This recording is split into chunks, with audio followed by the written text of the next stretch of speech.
Hello, everyone, and welcome back to Binge Battle. My name is Mark Ellis. Right on top of me is Maude Garrett. That's a virtual on top. Hello, Maude. And below is Karima Horn, the blurred girl. Hello, ladies. We are here to talk about Avatar The Last Airbender, and I cannot be more excited to be educated by two of the foremost experts in this particular field.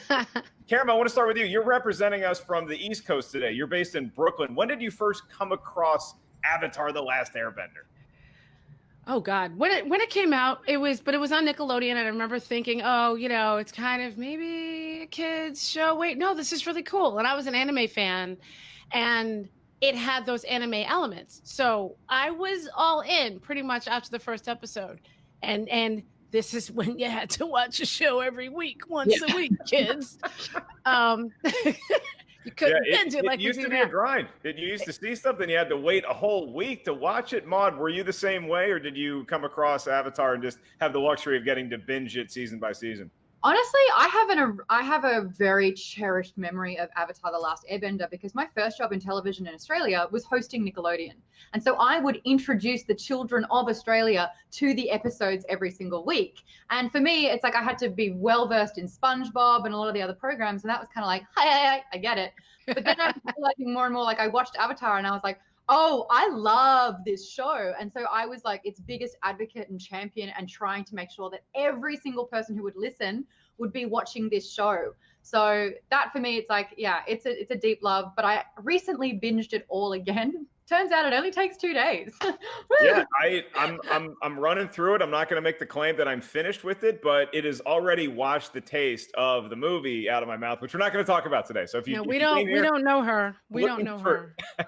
Avatar: The Last Airbender. We're just talking about the magical 3 seasons that aired initially back in the aughts, I guess you would call it. And now there's a resurgence because it just dropped on Netflix. And there's a live action series that is going to be coming out later on. Hopefully, they start casting it by the end of this year, and we get that in 2021. So what we're going to do is have a good old-fashioned binge battle. Could be 4 rounds, could be 5 rounds, so we need the tiebreaker. But before we get to all that, I want to do some fun trivia questions with y'all just to get everybody loose. Before we even do that, I just want to say hi to everybody out there watching. Again, my name is Mark. What my name is isn't important. What I want is, and that's for y'all to check out RottenTomatoes.com occasionally. Hit Binge Central if you need help binging through this weird, turbulent time in our world. Binge Central is the hub for you. There's tons of great lists there. There's tons of great articles, things you can check out and brush up on what you need to start binging next. And we're going to get our streaming picks from each one of my esteemed competitors here today. I can call you all competitors, right? We're all friends, but it's going to get a little verbally violent. Is that a fair assessment, Maude? No, I think we're actually both going to be celebrating different parts of it. And I think that it's more going to be like no, this is why this is so great. So, yeah. No, it's not. I mean, I do have like my boomerang and sword ready to go just in case. Wait, I don't have all my weapons, but I thought this was a friendly competition. Yeah, I was going to say, Karima, it's tough to just run down to the corner store there in Brooklyn and pick up a boomerang. But can you actually throw a boomerang where it like goes and then it comes back, or is that just some sort of stereotype that I'm promoting? That's the entire premise of the boomerang, actually. She's like, no, that's the mechanics of exactly how that works.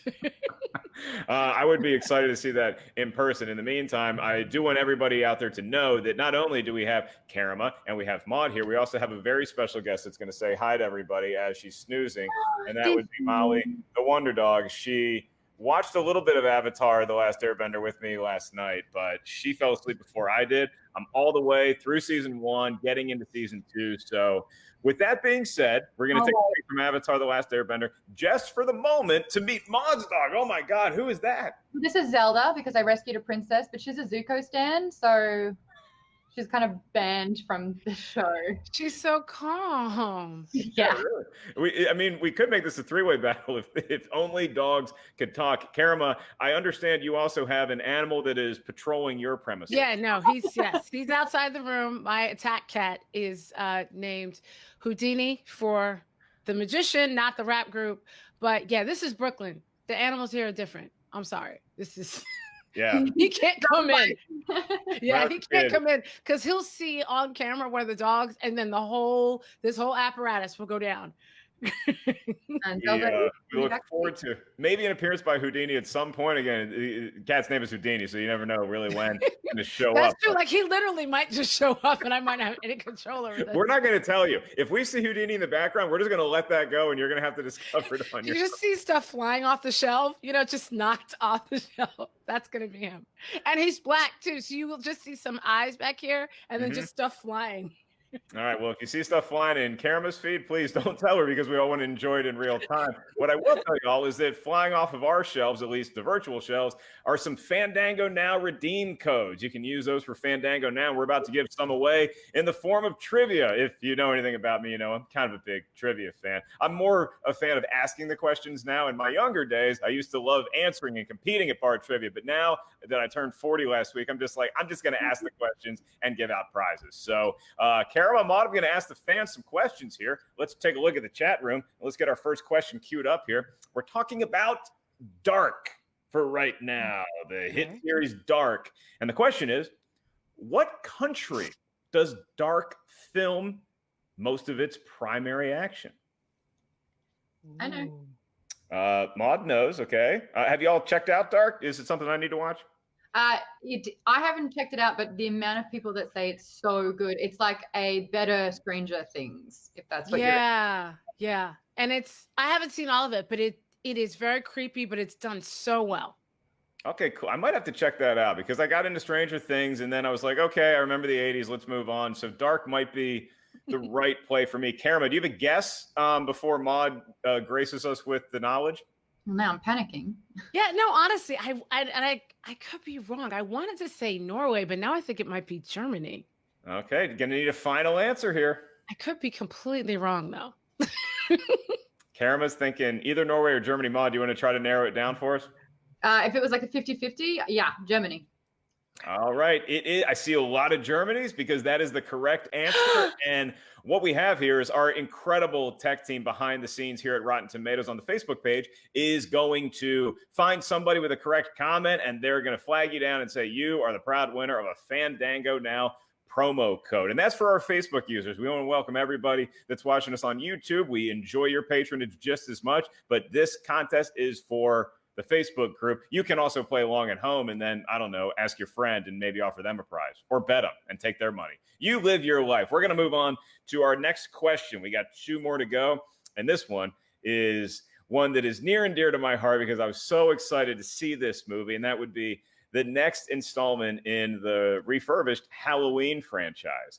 What is the title of the sequel to the new Halloween?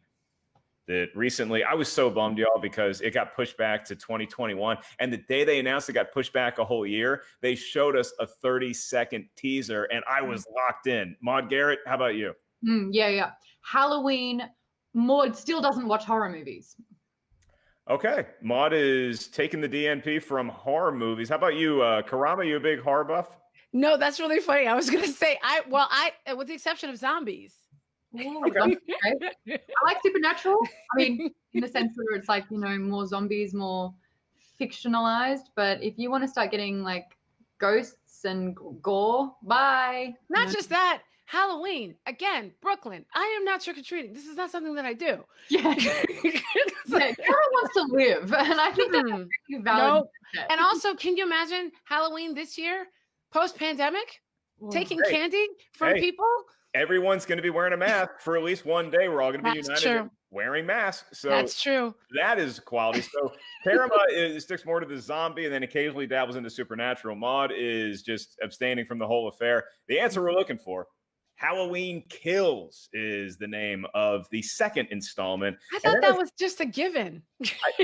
It totally does.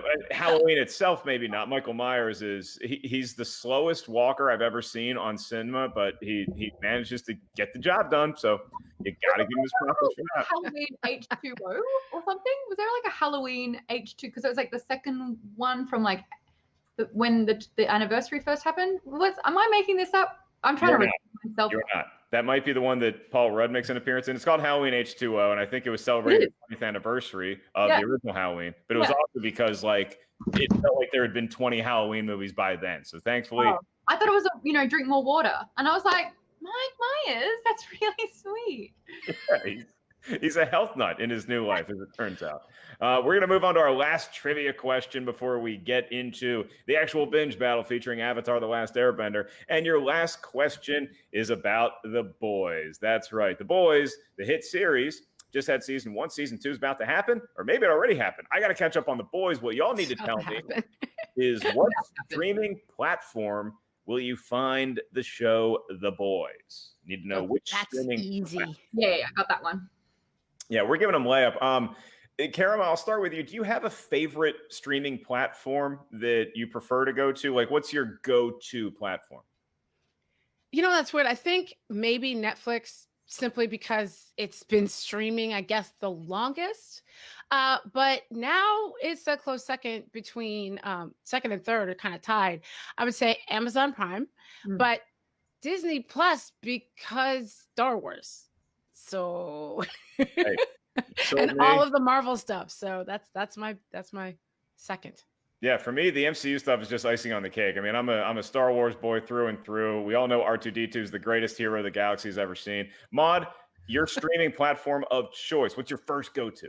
I spent a lot of time thinking about this. I think Netflix did the best job of the interface. I like the fact that they have a top 10 trending. I like the fact that there are ad roll, like, they start playing sort of the trailers, if not some of the show.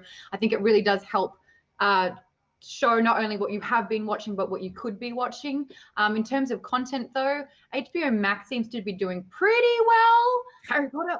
But I'm the same with Amazon Prime. There's something about that platform which I'm really, really enjoying at the moment. It's the only one that's kind of like making a bit of a threat to Netflix. Yeah, well, it looks like a lot of our fans enjoy Amazon Prime, or they're just trying to get that last Fandango Now redeem code, because the answer to the question, The Boys, is streaming on Amazon Prime. So we have a bunch of stands for Amazon Prime. It looks like Natalie chimes in and says, if you haven't watched it on Prime, also check out The Marvelous Miss Maisel. It's so funny. So thank y'all for contributing, and thank you guys for your participation. We're going to need a lot more of that, because when we come back on the other side, it's your likes or your loves, your thumbs up or your hearts. It's going to determine our winner round by round, and the ultimate winner of the Avatar: The Last Airbender binge battle between Maude Garrett and Karama Horn. So we're about ready to go. We're going to step away for the green room just a minute, just to get a drink of water and maybe see if Molly needs to be. I don't think she needs to be fed.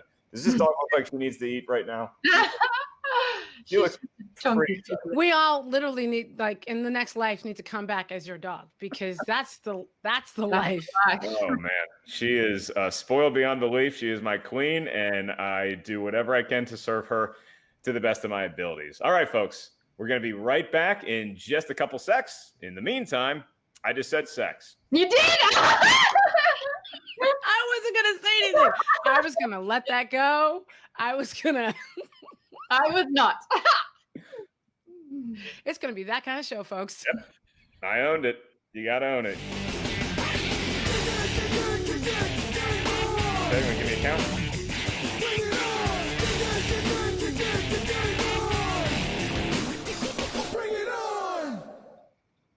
All right, folks, I've been appropriately reprimanded for my potty mouth in the pre-show, and now it is time for Binge Battle, presented by Rotten Tomatoes. I am Mark Ellis, your host, and I'm thrilled to have two competitors who are going to be duking it out for supremacy in the world of Avatar: The Last Airbender, the hit show that is now streaming on Netflix. Originally debuted over a decade ago, and it is one of the very rare shows that you will find all 3 of its seasons are at a perfect 100% on the tomato meters. An incredible feat, and probably the reason why there was a big budget movie made about it. We're not going to talk about that movie, but I will remind you all that not only is it currently streaming on Netflix, you can catch up on all 3 seasons, you can also check out whenever the new live action series that is going to be on Netflix airs, probably next year at the earliest, but it's something to look forward to. In the meantime, we have a great debate scheduled. I'm here to welcome Maude Garrett, the host of Fresh Daily on Quibi, and she is the creator of Geek Bomb. Maude, it has been too long. How are you? It's so good to be back on Rotten Tomatoes. I've been really good, very busy, obviously hosting the show every single week, but I'm so stoked that we get to talk about Avatar. And can I just say that ever since we announced that we were going to be debating this, my DMs and Discord and everything has been firing up because so many people love this show and have an awful lot of opinions about it, but it's coming from their heart and soul. So this is really exciting. This is going to be a lot of fun. And her opponent today, representing the great city of Brooklyn, New York, she is Karima Horn at The Blurred Girl. You can find her on all social media as well as her website, The Blurred Girl. Karima, thank you so much for joining us here today. What's new in your world? Thanks for having me. Not much is new because still quarantined. But I will say that what some of this downtime has given me is a chance to do a couple things. One, start my own live show, which I have on Twitch every Tuesday, The Blur Girl Live, as well as catch up on Airbender, which, believe it or not, before a couple weeks ago, my boyfriend hadn't seen. And when I found out the moment it hit Netflix, that's what we spent watching. And I'd seen it so many times prior. So when you guys called me, they were like, do you know anything about Airbender? I'm like, have you met me? So yeah, I'm just super excited to be here. And same as Mom. The moment I announced this, fans went crazy. There's a reason why this show is so loved. And I think we're going to dive into that today. Yeah, I'll tell you, it's been really exciting just getting prepped to host this because this is the show that I'm most unfamiliar with coming into this matchup. I've gotten to check out a number of episodes since I knew I was going to be hosting this, but we've had a ton of binge battles thus far in the later part of the spring, early part of the summer. None have gotten the early social media traction as this, and we have primarily Karima and Maud to thank for that because all their great fans are now hanging out with us either on YouTube or on Facebook. And if you are on Facebook right now, not only do we love having you here, you also are going to determine the winner of each round and the ultimate winner of today's binge battle. How do you do it? It is very simple. You see that thumbs up under Maud? If you think Maud had the better argument, you like Maud's pick better, then you click that thumbs up. That's the like button. If you think Karima is bringing more heat to the table, you like her choice better, you hit that heart. That's the love button. So you love Karima, you like Maud. Don't Maud, we love you equally, but we're just saying for the sake of separating the votes, Maud gets the thumbs up, Karima gets the heart. Is that okay with both of you? Oh, wait, no. I have to say this. I have to say that. We have a very active chat room already, too. This is great. I love seeing all these people in here who are just already throwing in their favorite things about Avatar: The Last Airbender. We're about to get going here. I don't even think we need a practice round. I'm pretty sure you could have woken Karima and Maud up and just been like, hey, 5 minutes, you're on, and we're here, and they're ready to go. So without further ado, let's get to our round one topic, and that is going to be, the show's called Avatar: The Last Airbender, so we have to talk about all the different bends that we can have. Who or what is the best bending in the show? Karima, I'm going to give you a minute to start off. What is your opening argument? I think earthbending. It's literally the strongest form out there. Toph is one of my favorite characters. And think about it. If I had earthbending, I wouldn't have to carry any weapons. I could just literally grab a hunk of the street or a piece of tree and just throw it at somebody. She's also a character that's literally grounded. I know it's not about the character, but a lot of the earthbending leads to other forms as well, like metal bending. You could do weapons. You can create shields. There's really not much you cannot do with earth. And you can actually, because it's so strong, you can sort of overtake some of the other forms as well, I think. I think earthbending is the strongest form. All right. I feel inspired, Maud. I feel like Karen is like my summer camp counselor, telling me all the great things about nature. So how do you counter her earthbending with what? Waterbending. We are talking about the best element here. And I understand that earth is strong, but at the same time, earthbenders are notoriously stubborn and more grounded and unmovable, whereas the waterbending is fluid. It is healing, quite literally. It is all about sort of like change and support. The waterbenders that we've seen are the most compassionate there. They are the ones that are totally understanding that they work with water. They're not manipulating it. They're not creating it. They are at one with it. You can totally change the water, whether you want to make it hot and steam, whether you want to ice it and make frozen canals or ways to transport through that.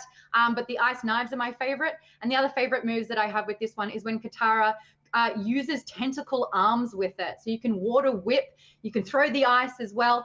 It's first and foremost defensive, but can also be offensive. And I kind of love that they're not out to be aggressive with it, kind of like the firebenders, but it's all about sort of like helping first. But yeah, Karama, you said, what is one thing that earthbenders can't do? It's healing. And I think the fact that water can heal makes it the superior element. All right, Maude, channeling her inner Bruce Lee with the B water claim. So, Karen, I'm going to go back to you for a rebuttal. You heard Maude's argument. She made a pretty good case for water. So how is Earth going to be better than water? And I personally think, again, metal bending. I'm going to lean into metal bending here, because if I could have this power, I would be a metal bender. And if I was a metal bender, I could heal things. I could remove toxins and lead from water. You'd need my help with that. I could get heavy metals out of the soil so it could become fertile again. Iron deficiency and anemia, thing of the past. Lead poisoning, I could treat it instantly. So I think there's a lot of healing things that can be done when you're looking at the various forms of earthbending, including metal bending. In fact, there's a great fan artist named Marcus Williams. He did a whole series of fan art about gold bending and a whole gold bending tribe. So listen, I honestly think still it can be strong, it can be soft, it can be used defensive in war, and it can heal. And don't even get me started on lava bending. All right.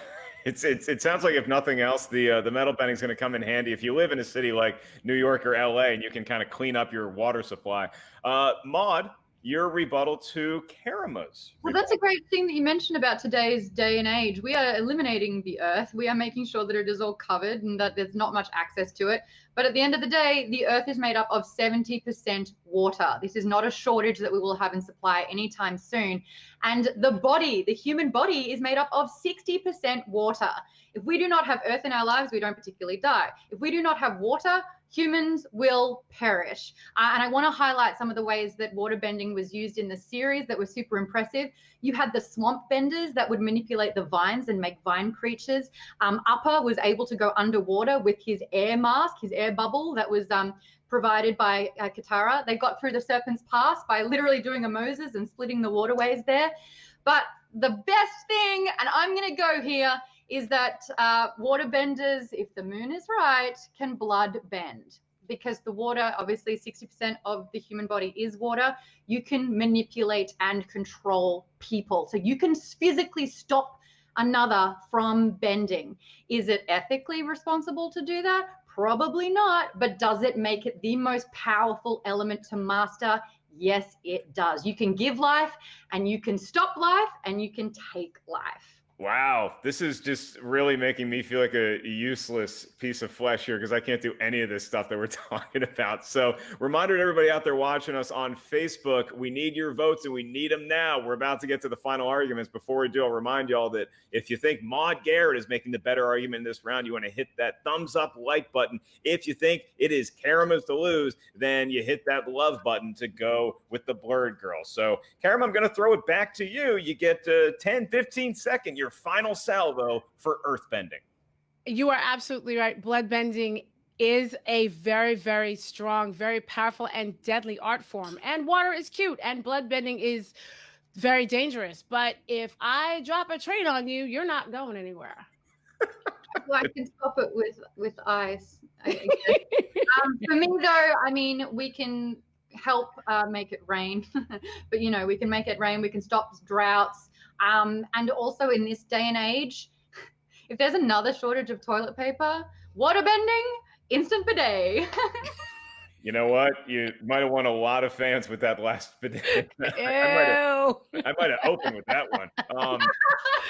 But as we get to the end of round number one, now it's up to us to tabulate the votes. So a lot of people joining us right now, both on YouTube and on Facebook, where you can influence the decision. So great arguments. Amanda Heffington is on here, and she says water. She agrees with Maude. Filippo says earth is definitely the favorite, but he does acknowledge that water does have that blood-bending ability, possibly, that might sway it. So we have Lucy in here who's saying that Karama was amazing. Jimmy Nguyen says says bloodbending is horrifying. I agree with you. And Anthony has the best point of all because he says bidet for days. And that is the way it breaks in round number 1. It looks like the slight winner by the thinnest of margins is going to be Maude Waterbending Garrett. So Maude, you go up 1-0 after round number 1. That's because we've all, had to measure out some toilet paper the last few months.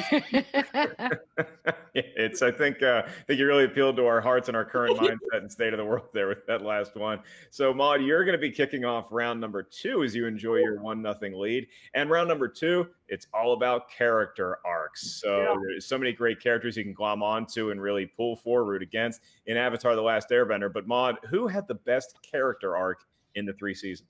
This was such a tough debate. I spent a lot of time thinking about this, and I have a very, very big competition here because I will agree with a lot of what Karima has to say with hers. But I'm looking at the sense of an arc with the story's progression because of the character. And because of that, I'm going with Aang. I really, truly feel that Aang has had the best arc, not in the sense from, going from A to B, but the depth of it all. I mean, he started his life knowing that everyone and everything that he had was gone. So he was completely isolated. He is the chosen one, which means that he has the weight of the world on his shoulders, but he doesn't know anyone. He's had to make friends. He's had to ask for help, and he's had to learn what the responsibility of the Avatar entails. And that is super frightening. So not only has he got to master all the elements, he has to unlock his chakras. He has to communicate with his past lives. He has to master the Avatar state, which is not only his strongest thing ever, but also where he's the most weakest as well. He falls in love. He has to navigate sort of these particular relationships. He's going not only up against other people, but other entire districts and nations and people within leadership positions. He loses his best friend, Appa. Basically, all of these things that are happening, he's wearing all of it. And I think that there's a reason why it's called Avatar: The Last Airbender, because this is his story and it's multifaceted. Okay, convincing argument right out of the gate for Aang. So, Karima, how do you counter Maude's Aang character arc? I'm sorry, I got to go with Zuko, and I think most of the fans would agree. He doesn't just have the best character arc in Avatar. He has one of the best arcs in modern fiction, I think, in the last 25 years. Why? He doesn't just go from bad guy to good guy. He screws up along the way. In the beginning, we all know what Zuko wanted. He was after Aang's head, and it was simply because he was banished, and he wanted to bring the Avatar back to his father, regain his role as prince, get his legacy back. But by the end of book 1, his resolve is wavering. The Fire Nation tries to kill him more than once, but then the Avatar saves his life. So what's his purpose? He goes from prince to pauper because his sister tricks him and he has to get away from her along with Iroh. And while he's like couch surfing, trying to find a place to live, he finds out what the Fire Nation has actually done to the people of the Earth Kingdom and a lot of the other kingdoms. And then just when you think he's learned his lesson, he betrays everyone and goes back to the Fire Nation. See, this isn't a straight line. He's up and down, and he's bringing us all with him. And he's touching every single one of the other characters. This is the interesting thing. Once he gets everything that he could possibly want, home, father acceptance, girlfriend, 3 meals a day, he still doesn't have enough. And it's because he is embattled. He's embattled with himself. It's not until he finds out that his paternal great-grandfather, Fire Lord Sozin, who started the 100-Year War, basically killed his maternal great-grandfather, Avatar Roku, at the top of a volcano, that he realizes that the war inside of him is literally not just his head, but in his bloodline. He finds the strength to confront his father, his abuser, the man who burned his face, and he leaves and has to relearn everything. He has to relearn how to communicate. He has to relearn bending. He knows everybody hates him, but he accepts that, and he works to regain everyone's trust because he knows his purpose is to give fire, to teach fire to Aang so that he can then bring balance back to the world. He cannot do it without the missing piece. Zuko is that missing piece. Aang couldn't have done anything without Zuko. So I still hold that it's Zuko. All right, so Aang's character arc may be influenced by Zuko's, and when you say Zuko's character arc, it's I wasn't great at trigonometry, but it's more like that sine cosine wave. Yes. Where you're up, you're down, you're all over the Mhm. place. So we have some fans already chiming in. This is getting very heated in the Facebook chat. Lauren Nicole says Zuko is life growth goals. Ali Stoneham says loves Aang, but loves Zuko more. So it's a whole lot of love right now. If you think that Karama has a better argument, go ahead and click that love button. Click the heart. If you think Maud is bringing more to the table, then click that like, thumbs up button. So Maud, the 30-second rebuttal, you can kick it off. We are talking about the best arcs, and I love Zuko's arc, but I've seen it before. This is a very stereotypical trope that we have seen. I mean, Kylo Ren, I watched Star Wars. It is a copy-paste. Previously, it kind of reminds me of Snape in the Harry Potter series.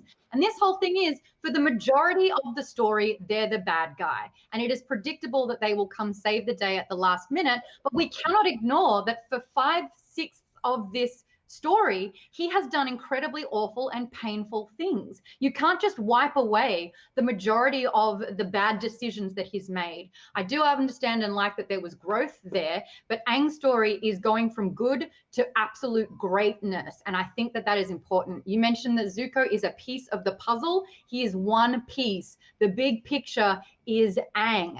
And when we come down to the fact that Zuko's main drive was the fact that his number one trigger for everything was his father. The reason why he is the fight that he's having against his father. Who actually fights his father? Aang. At the end of the day, it comes down to Aang and his Zuko's father. So there, I think Aang is actually fulfilling Zuko's prophecy anyway. That's all right. That's pretty complete.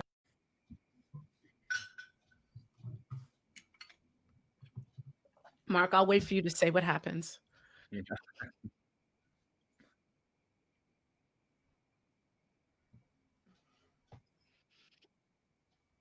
Sweet. All right, we're back, and we have the combination. Sorry about that. We had to take Molly out real quick for a little sidebar. And sorry to interrupt what was mounting to be an impressive counter argument to Maud's rebuttal. So if you're joining us a little late, or if you're restarting there, we have Maud and Karama. Currently, Maud is up 1-0 because she won round number 1, which was the best Ben. Maud won it out with the water argument. But now it's Aang versus Zuko. Would it be anybody else? Here's the character arc argument. And to summarize, two great opening salvos from Maud first and then Karama. Maud had a delightful rebuttal that we got to see in full, and then Karama got cut off a little bit. So Karama, I'm going to spot you another 30 seconds. Hit us with some of that Zuko know-how. Okay, what I was saying was I disagree with Maud's point about him being a stereotypical character.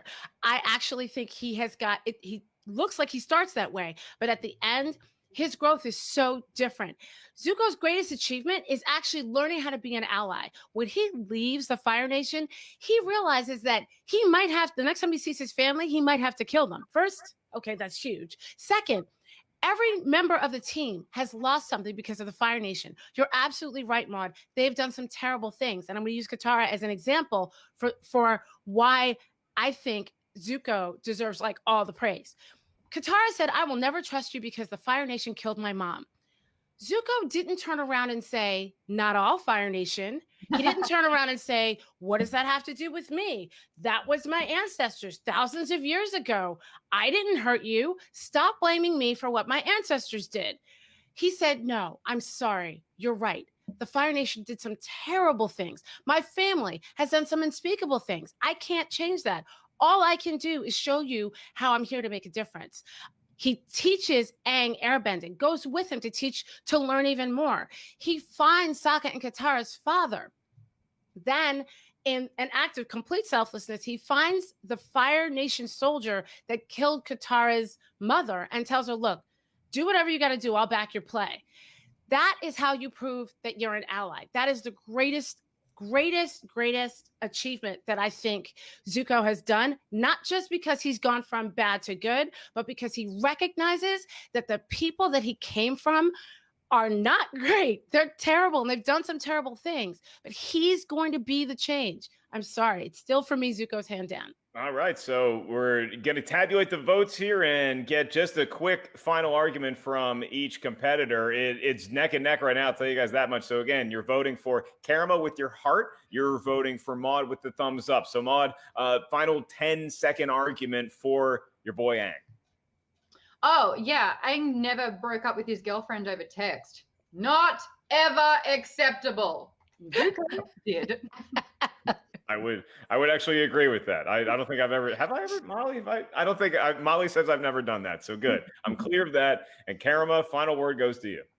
Yes, the title of the show is The Last Airbender. Yes, and we all know that Aang sort of has that title, but when you think about it, when the Airbenders went away, the previous Avatar was a Fire Lord. This is his family line. He comes from Fire Lord Avatar Roku. All right, so y'all really not only have seen this show, y'all have digested it. This is really good stuff. We're getting deep in here. And the chat, thank you guys so much for coming back to Facebook. We had a little time out there and you're back and everybody's celebrating it. It warms my heart. So John chimes in and says, Aang was also a terrible father, which Zuko was not. So Keith Cooper says Roku was the man. So we have a lot of different opinions here coming in. And when it all comes down to it, it does appear that the hearts won out and Karama has tied the score 1-1. She's on the scoreboard after winning round number 2, the character arc. So it's 1-1. And this is kind of the matchup we would have expected as we move into round 3. Somebody's going to have the lead once again after this round. Again, you're voting for Karama with the heart. You're voting for Maude with the like.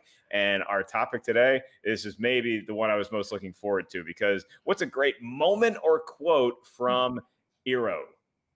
Karama, starting with you.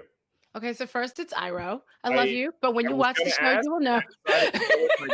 And I'm glad you're here. So the best Iroh moment, in my opinion, is season 2, episode 14 in Tales of Iroh, when he sits at his son's grave and sings the Little Soldier Boy song, because Iroh lost his son, Lieutenant. So he's sitting at the grave singing this song, and every time I hear it, I burst into tears. But the episode actually starts with him singing the song to another little boy who was crying in a market.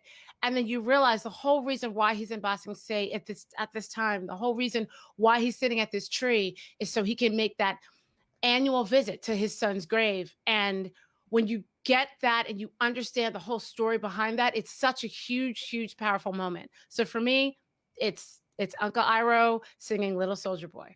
All right. Well, I don't know if it's going to be my favorite Iroh moment, but certainly the chat helping me out and backing Karama up with the pronunciation of the name. They're sounding it out phonetically with emojis. There's an I, and then there's somebody in a boat rowing. So thank you to everybody out there for educating me. The matriculation of Mark Ellis and higher learning continues. Maude, time for some more education with your choice. Well, you gave us the best eye roll moment, so thank you for that. But my favorite Iroh moment, or we'll just affectionately call him Uncle, comes from Book 2, Episode 9, the Bitter Work episode, where Iroh, his beautiful quote is, "It is important to draw wisdom from many different places." This is when, obviously, Zuko has been banished, and all of Book 2, he's traveling with his uncle, and he's kind of like learning to adjust to life and to figure out what his purpose is, and is haunted by his banishment. And I love this moment because, as Karama did an amazing job expressing, Zuko has an incredible arc. He really does. And in this particular case, he's so focused on his past and with fire bending and the Fire Nation. And he's so caught up in that it's almost burning him alive.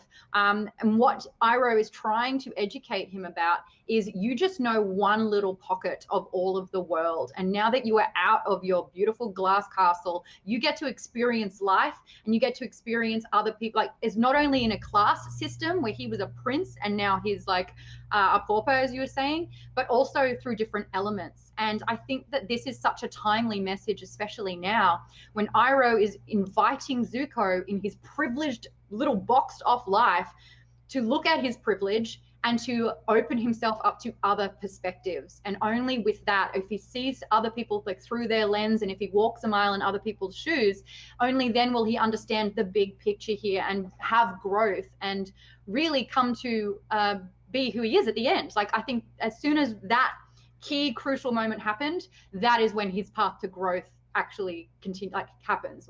We're talking about doing these ones. That was what set him off into the trajectory of being better.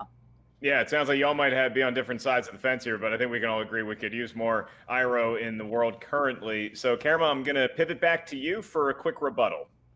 I think we get so caught up in Iroh's quotes and his tea and his sweetness that we forget that he was once the Dragon of the West. He was literally the crown prince of the Fire Nation, and he was supposed to be king, not Ozai, his crazy little brother, Zuko's father.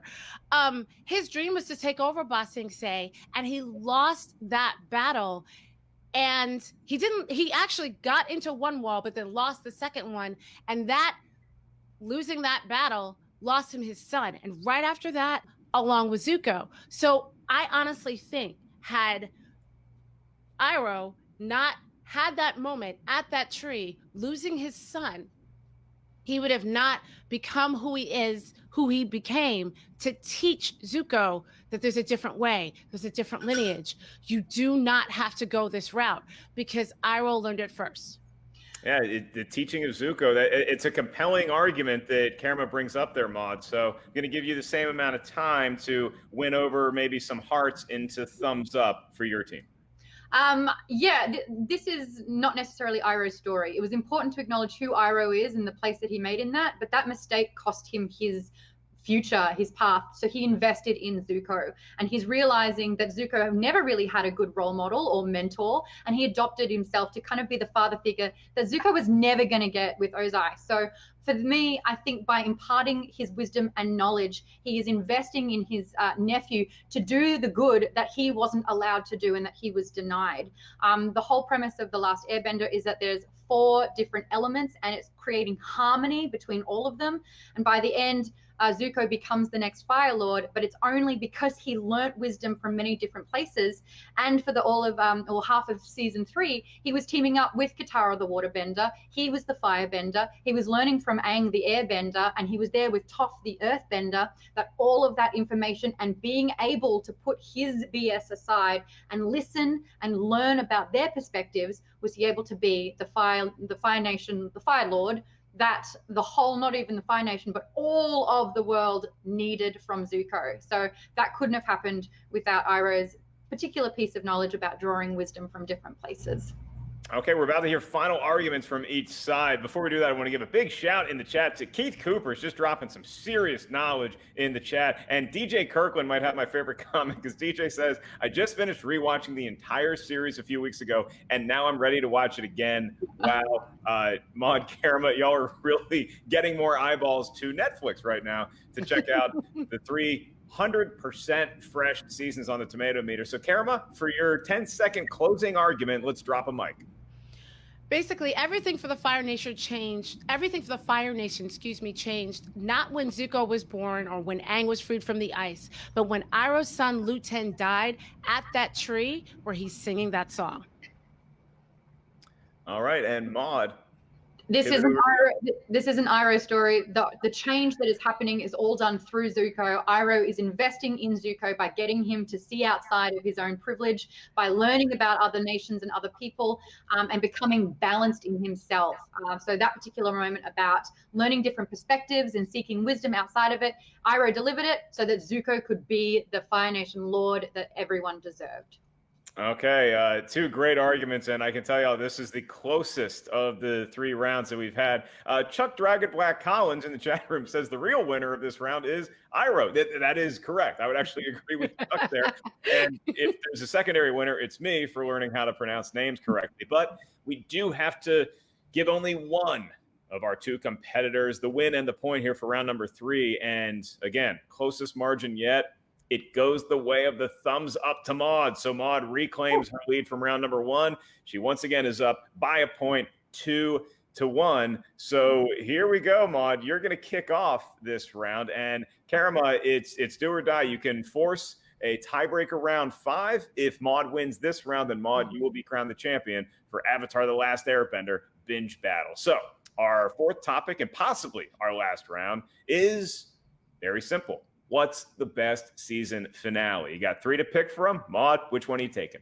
I'm going season 1, and that is because the season 1 that of all of those episodes was when we were learning about the story. Who is Aang? What is going on here? What are the elements? It was so explanatory that with, you know, Aang being the titular character, the last airbender, what does the avatar mean? What does it look like?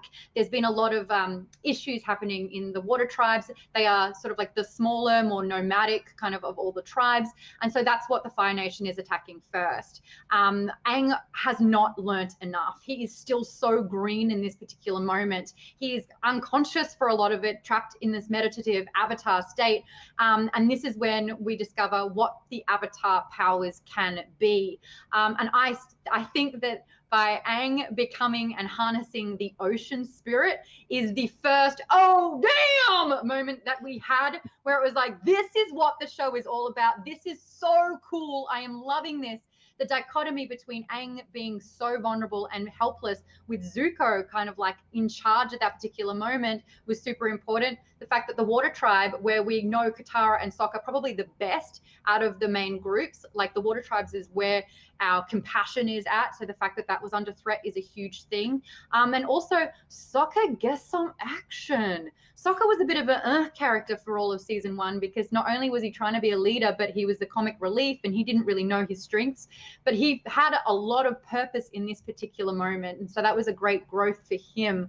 So I'm going to say with all of those things, with Aang merging with the ocean spirit and taking out the Lord General at that particular moment and just seeing what a force this boy is. Look at that badass thing. Oh, it was so cool.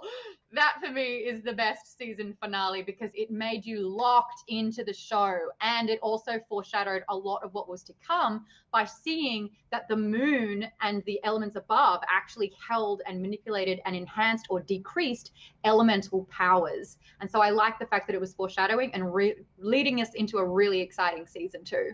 It does a great job of a season 1 finale. It wraps up a lot of storylines, but also teases us to go check out next season. So, Maud, you're going to like this. Nathan Swap in the chat room says that Maud is dropping geek bombs here. So, hey! that. But now it's Karima's turn to tell us her favorite season finale. Which one are you taking? I'm taking season 2. Because it's so emotional. And now we do know all the characters. We do know Aang's powers. We've been through this emotional ending, and now everything seems so nice. The whole season lulls us into a false sense of security and then just throws us off a cliff. Basically, Zuko, of course, here comes Azula and her girls, and they invade the Earth Kingdom.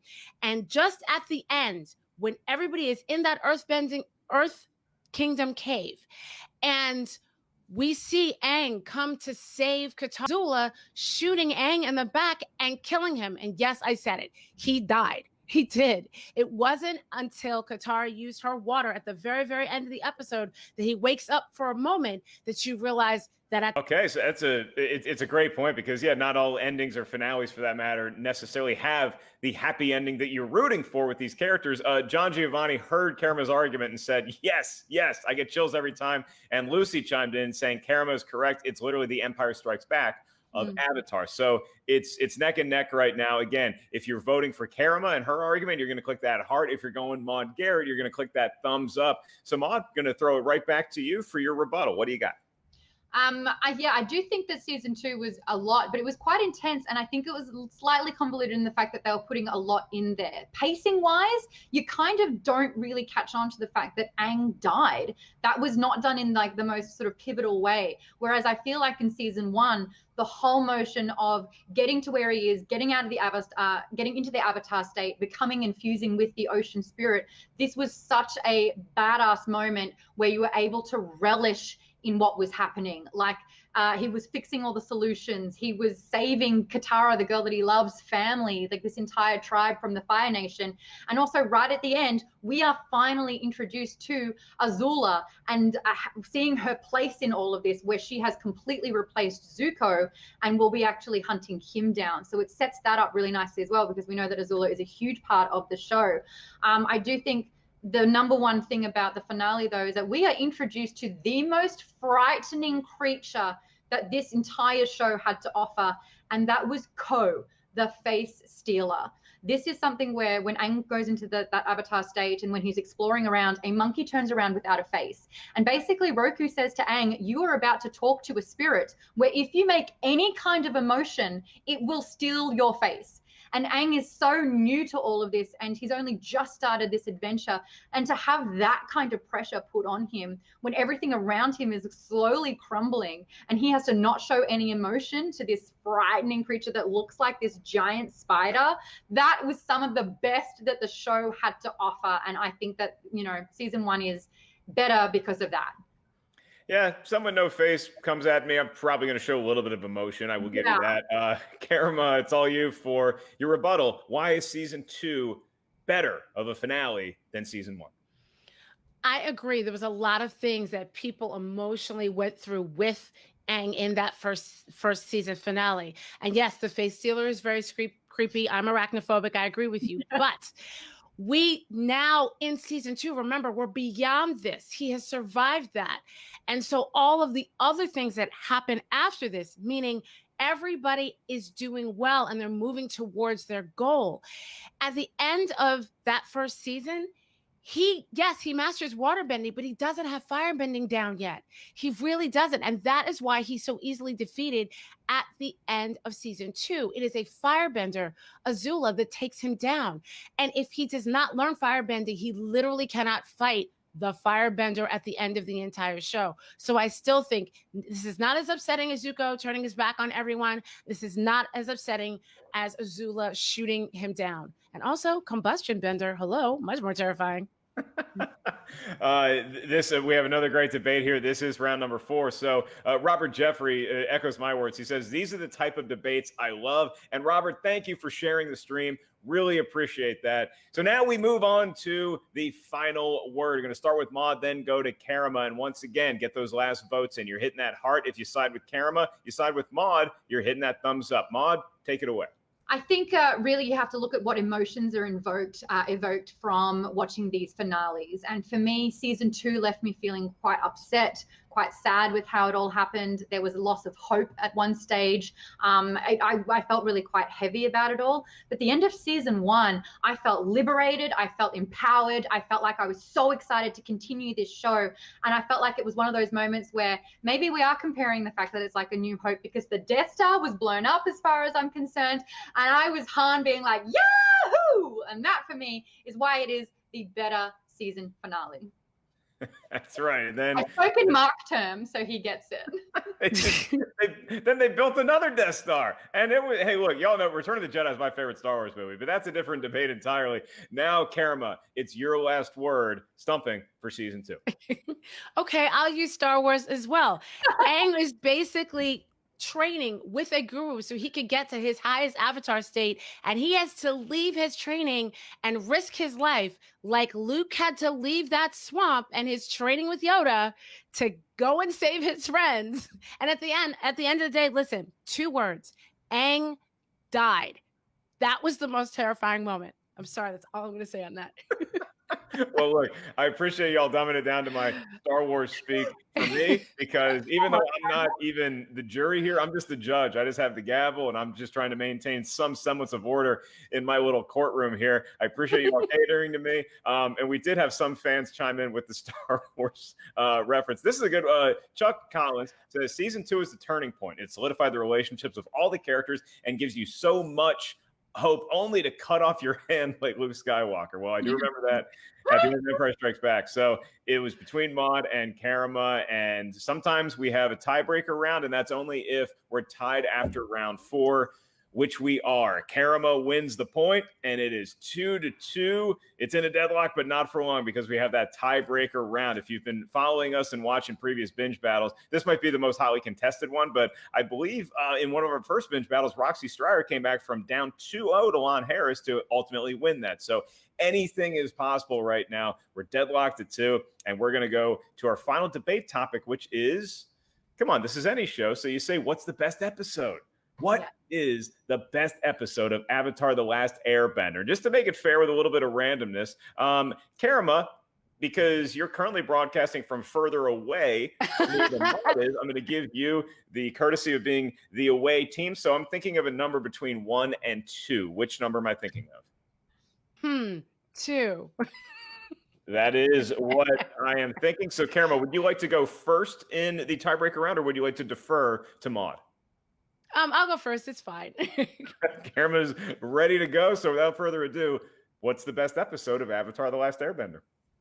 I personally think the best episode in Avatar: The Last Airbender is the Blue Spirit episode, season 1, episode 13, for several reasons. One, we haven't talked about this much at all. We've talked about a lot of characters. The animation of this show, and specifically in this episode, when basically Zuko, you don't know it at the time, is donning the mask and becoming the Blue Spirit to go break out Aang. That animation is amazing. So J&M Animation Studio in Korea, shout out to them.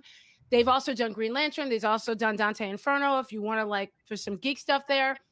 But this episode is not just amazingly animated, but you literally see for the first time Zuko and Aang working together.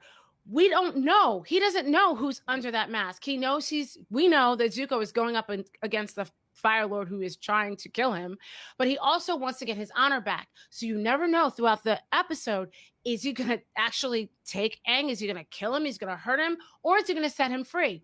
In the end, he actually needs Aang to save him, which is not what we're expecting. So this is one of those, again, it's a turning point also for Zuko. It is, I would say, a foreshadowing for the series finale that we were just talking about. But it really is, this episode really gives us an idea of the two characters, how they're battling each other, but how they're actually two sides of the same coin. So for me, it's Blue Spirit, episode 1, season 13. Okay, so I got good news, Karima. I know you have at least 2 votes for you, because I was looking at the chat room and Colin and Jimmy both lit up when he said Blue Spirit. So you got at least 2 hearts coming your way. Everybody else can click the heart to vote for Karima, or you can click the thumbs up to vote for Maud and her favorite episode, which is what? Season 3, Chapter 5, The Beach. Now, we have had over 2 seasons full of learning about Katara, introducing Toph, knowing about Sokka and how he is a crucial part of the team, and also understanding Aang's journey. What we never really got a lot of time with is Azula, Mai, Ty Lee, and Zuko with those particular friends and his sister. We are seeing for the first time teenage relationships, and I call this the therapy episode. They are all talking about their feelings. They are pinpointing why behavior is occurring. You are like this because of how you were raised. The reason why you want attention so much is because you never had any and you were one of 7 kids. These really healthy discussions normalized talking about why you behave in a particular way, expressing and pinpointing the exact reason behind it, and then growing from it. This was so crucial for children and adolescents and adults to watch. And the fact that they made it the best episode because it's teenage hornbag content, I was there hanging on to every single word. It was because they were doing basically their spring break where all the Fire Nation kids or teenagers got together when they were having a bit of a party and a holiday, and they were at a house party, and then they realized that they didn't fit in, and so they went to the beach and they had these in-depth discussions. You see the fact that men fawn over Ty Lee, and she's like, the way that she's responding and reacting to it is super innocent, but then all of a sudden it's really annoying Azula, and she's understanding that no one's really giving her attention and why that is, so she tries to change herself so that guys like her, but she hasn't got that capability because she's an absolutely evil POS. And then you're also understanding understanding Mai and Zuko's relationship. We'd never really seen how or why it happened. The reason why they got together is because there was a little bit of a, oh yeah, you're going to be cool to see Zuko again because of last time, wink, wink. But now we're actually seeing them as a couple and why they work well together. This for me was so emotionally and behaviorally advanced and so important to, I feel, the society and the viewers. And there's snooching. All right, it's Blue Spirit versus The Beach. Fun fact about The Beach is that the voice actor who plays Azula, that's actually their favorite episode. I'm not that smart. I just stole that fact from Colin Hanrahan in the chat. So thank you, Colin, for making me look like I know what I'm doing. Karama, we're going to go back to you for your 30-second rebuttal. Maud made a great argument about The Beach. You made a great argument about Blue Spirit, so add on to it. Okay, I'm sorry. Hornbag, 1987 call. They want their phrase back. So listen, the beach episode, it's fun, but in anime, we call that a filler episode. It's not giving us the action in a lot of the major storylines and the major story arcs that we want. Commander Zhao has basically had it out for Zuko this entire time. For basically most of season 1. Even Fire Lord Ozai doesn't know that he's tried to kill his kid. So he's literally out to get him, and Zuko is out to rescue Aang, not just because he wants to save Aang's life, but because he wants to basically give a finger, basically, to Zhao. He literally uses his Batman-like strength.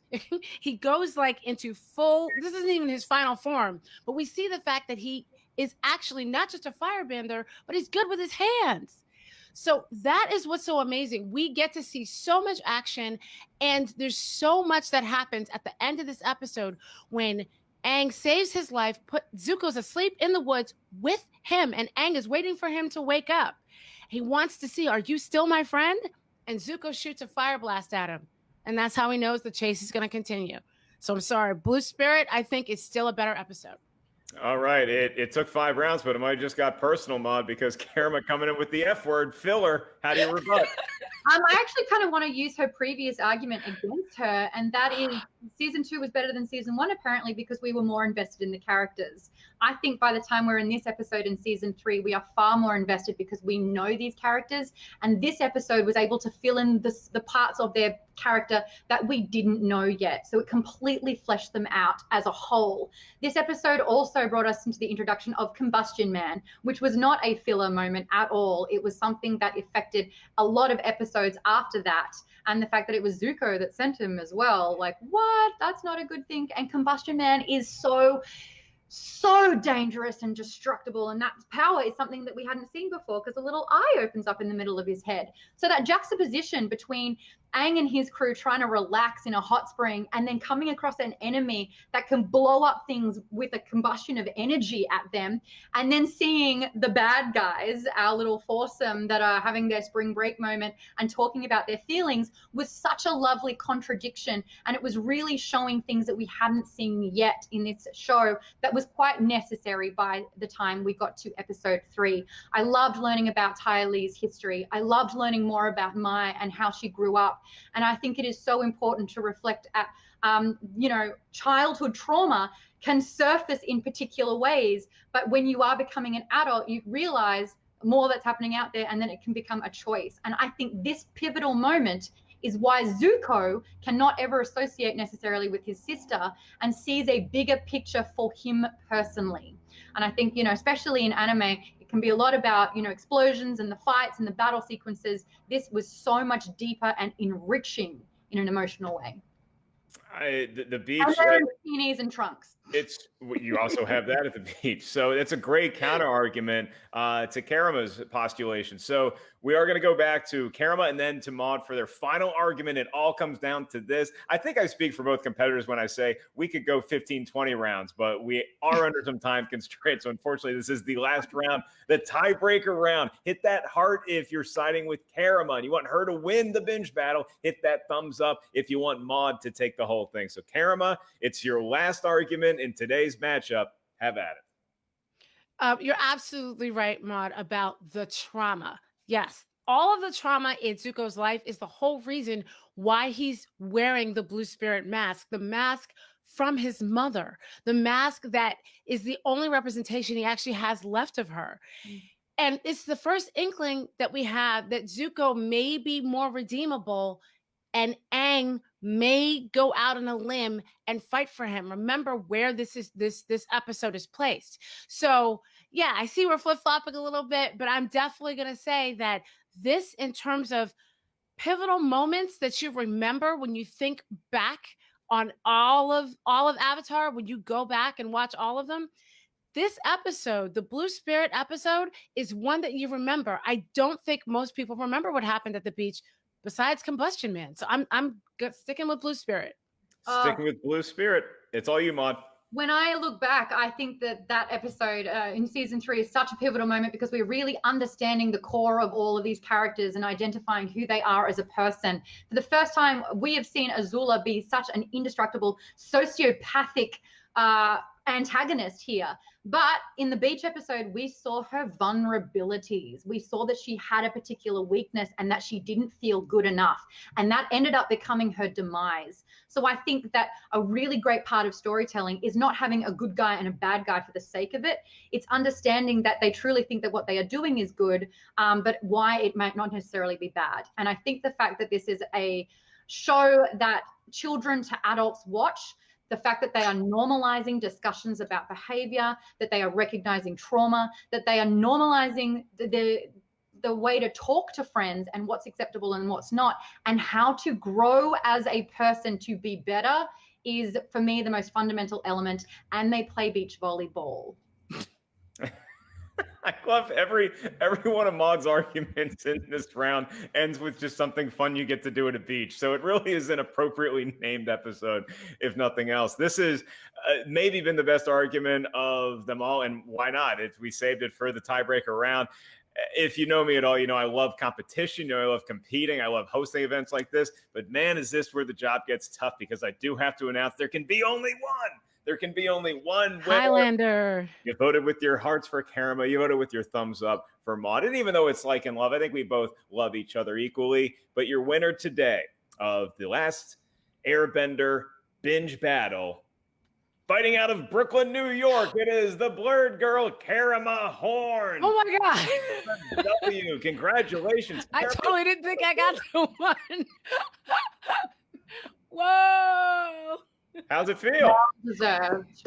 Thank you. No, honestly, that's what we were sort of saying in the breaks, that there's so much of the stuff that we just discussed and what you saw going on with the fans in the chat. This is why Avatar The Last Airbender, the animated series, is such a fan favorite. Like everything that we were just talking about, you're not going to go anywhere, to any convention, to any panel, to any group, to any social media, and not bring up, hey, what do you think about Avatar The Last Airbender, and have discussions like this. I know you've had them on. So, but thank you.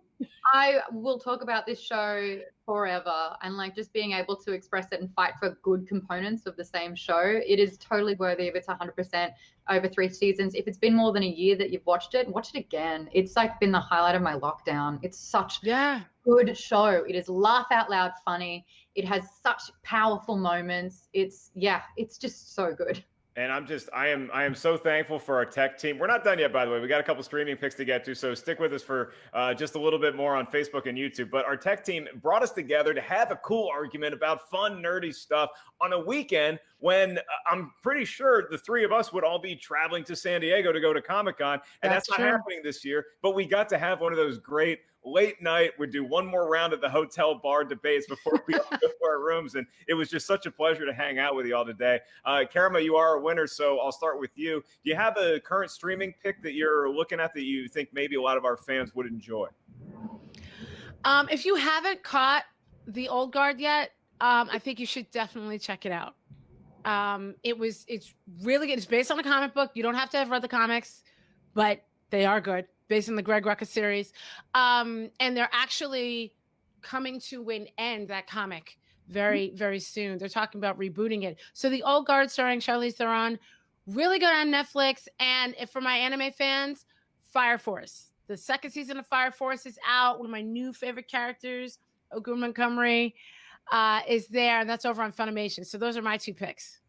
All right, Mon, I'm going to turn it over to you. I know it's tough to take an L, but you adjudicated yourself very well, and your fandom and your love for Avatar: The Last Airbender. What are some other good streaming picks that our fans can check out? I want to echo the sentiments about Old Guard. Support female directors, and Gina Prince Bythewood did such an amazing job with this film. And my suggestions kind of also showcase why I love Old Guard. I love seeing female protagonists that are so amazing at what they do, and they challenge stereotypes. So mine, and this is what I have been binging these lockdowns. Buffy the Vampire Slayer, which I like to do at least every 4 years because it's an amazing series. Yay. It was revolutionary for its time. And also, the chemistry, the everything. I love that show. But then also Alias, which is J.J. Abrams. And this is a series, a CIA operative, Sydney Bristow, played by Jennifer Garner. My gosh, I blanked. I'm like, what's her name again? It's always going to be Sydney Bristow to me. She basically thinks that she's been in the CIA the whole time, but has been fighting on the wrong side of, good and evil. And seeing that relationship unfold with her CIA operative when she finally comes to the truth, the relationship with her father, the fact that she is so strong physically, but also here, and she's so good at her job. That to me is what is inspiring, and I love that. Some more great work out there by a very promising young female director. Check out Relic. Not The Relic, just Relic. Check it out. It builds all 3 acts, and you get to a crescendo, and whoo, boy, you like horror movies. It's a slow burn, but man, does it pay off at the end. So check out Relic. And then, of course, because I'm me, The Last Dance. Go watch it again, like I'm doing, because it's MJ, and it's always time for MJ. So with that, we're about to say goodbye, but Karama, I had such a good time hosting this event with you. Where can all the kids out there check out the stuff that you're working on? I know you're on Twitch every Tuesday. Is that right? Yeah, basically, I have a new show called The Blurred Girl Live, where I interview all kinds of creators that are in the geek space, well, not they're directors or writers or actors or things like that. And my guest on, my guest changed. So you'll have to go to theblurredgirl.com to see who the next guest is. I'm actually the Blurred Girl everywhere. TheBlerdGurl. I get mail on Twitter, but you can always find me on Instagram as well. And yeah, I also have a podcast, and I do about 100 other things. But if you follow me on Twitter, you'll be able to basically figure out what I'm doing.